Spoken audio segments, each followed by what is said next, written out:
ರೀ ಕುಮಾರಸ್ವಾಮಿನೇ ಇರ್ತಾರಲ್ವ ಯಾರೋ ಗೊತ್ತು ಸ್ವಾಮಿ. ಸುಮ್ಮನೆ ಇವೆಲ್ಲ ಯಾರು ಗ್ಯಾರಂಟಿ ಯಾಕೆ ಕೊಡಬೇಕು? ನಾವೀಗ ನಮ್ಗೆ ಅಧಿಕಾರ ಬಂದಿದೆ, ಈಗ ನಾವು ಅಧಿಕಾರ ನಡೆಸ್ತಾ ಇದ್ದೀವಿ, ನಮ್ಮ ಸರ್ಕಾರ ಇರೋದಿಲ್ಲ, ನಮ್ಗೆ ಪೂರ್ತಿ ಬಹುಮತ ಜನ ಕೊಟ್ಟಿದ್ದಾರೆ. ಸೊ ಕುಮಾರಸ್ವಾಮಿ ಅವ್ರು ಯಾಕೆ ಈ ಥರ ಹೇಳಿಕೆಗಳು ಕೊಡ್ತಾರೆ? ಒಂದು ವಿರೋಧ ಪಕ್ಷ ನಾಯಕರಾಗಿ ಅವರು ಒಳ್ಳೆ ರೀತಿಯಲ್ಲಿ ಕೆಲಸ ಮಾಡಲಿ, ನಾವು ಇಲ್ಲ ಅಂತ ಹೇಳೋದಿಲ್ಲ. ಆದರೆ ಯಾರು ಇರ್ತಾರೆ ಯಾರು ಇರೋದಿಲ್ಲ, ಯಾವ ಪಕ್ಷ ಇರ್ತದೆ ಯಾವ ಪಕ್ಷ ಇರೋದು ಜನ ತೀರ್ಮಾನ ಮಾಡ್ತಾರೆ.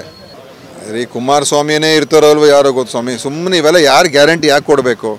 ನಾವೀಗ ನಮ್ಗೆ ಅಧಿಕಾರ ಬಂದಿದೆ, ಈಗ ನಾವು ಅಧಿಕಾರ ನಡೆಸ್ತಾ ಇದ್ದೀವಿ, ನಮ್ಮ ಸರ್ಕಾರ ಇರೋದಿಲ್ಲ, ನಮ್ಗೆ ಪೂರ್ತಿ ಬಹುಮತ ಜನ ಕೊಟ್ಟಿದ್ದಾರೆ. ಸೊ ಕುಮಾರಸ್ವಾಮಿ ಅವ್ರು ಯಾಕೆ ಈ ಥರ ಹೇಳಿಕೆಗಳು ಕೊಡ್ತಾರೆ? ಒಂದು ವಿರೋಧ ಪಕ್ಷ ನಾಯಕರಾಗಿ ಅವರು ಒಳ್ಳೆ ರೀತಿಯಲ್ಲಿ ಕೆಲಸ ಮಾಡಲಿ, ನಾವು ಇಲ್ಲ ಅಂತ ಹೇಳೋದಿಲ್ಲ. ಆದರೆ ಯಾರು ಇರ್ತಾರೆ ಯಾರು ಇರೋದಿಲ್ಲ, ಯಾವ ಪಕ್ಷ ಇರ್ತದೆ ಯಾವ ಪಕ್ಷ ಇರೋದು ಜನ ತೀರ್ಮಾನ ಮಾಡ್ತಾರೆ.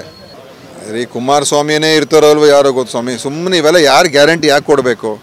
ನಾವೀಗ ನಮ್ಗೆ ಅಧಿಕಾರ ಬಂದಿದೆ, ಈಗ ನಾವು ಅಧಿಕಾರ ನಡೆಸ್ತಾ ಇದ್ದೀವಿ, ನಮ್ಮ ಸರ್ಕಾರ ಇರೋದಿಲ್ಲ, ನಮ್ಗೆ ಪೂರ್ತಿ ಬಹುಮತ ಜನ ಕೊಟ್ಟಿದ್ದಾರೆ. ಸೊ ಕುಮಾರಸ್ವಾಮಿ ಅವ್ರು ಯಾಕೆ ಈ ಥರ ಹೇಳಿಕೆಗಳು ಕೊಡ್ತಾರೆ?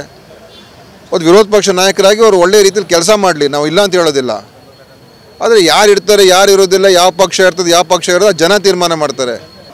ರೀ ಕುಮಾರಸ್ವಾಮಿನೇ ಇರ್ತಾರಲ್ವ ಯಾರೋ ಗೊತ್ತು ಸ್ವಾಮಿ. ಸುಮ್ಮನೆ ಇವೆಲ್ಲ ಯಾರು ಗ್ಯಾರಂಟಿ ಯಾಕೆ ಕೊಡಬೇಕು? ನಾವೀಗ ನಮ್ಗೆ ಅಧಿಕಾರ ಬಂದಿದೆ, ಈಗ ನಾವು ಅಧಿಕಾರ ನಡೆಸ್ತಾ ಇದ್ದೀವಿ, ನಮ್ಮ ಸರ್ಕಾರ ಇರೋದಿಲ್ಲ, ನಮ್ಗೆ ಪೂರ್ತಿ ಬಹುಮತ ಜನ ಕೊಟ್ಟಿದ್ದಾರೆ. ಸೊ ಕುಮಾರಸ್ವಾಮಿ ಅವ್ರು ಯಾಕೆ ಈ ಥರ ಹೇಳಿಕೆಗಳು ಕೊಡ್ತಾರೆ? ಒಂದು ವಿರೋಧ ಪಕ್ಷ ನಾಯಕರಾಗಿ ಅವರು ಒಳ್ಳೆ ರೀತಿಯಲ್ಲಿ ಕೆಲಸ ಮಾಡಲಿ, ನಾವು ಇಲ್ಲ ಅಂತ ಹೇಳೋದಿಲ್ಲ. ಆದರೆ ಯಾರು ಇರ್ತಾರೆ ಯಾರು ಇರೋದಿಲ್ಲ, ಯಾವ ಪಕ್ಷ ಇರ್ತದೆ ಯಾವ ಪಕ್ಷ ಇರೋದು ಜನ ತೀರ್ಮಾನ ಮಾಡ್ತಾರೆ.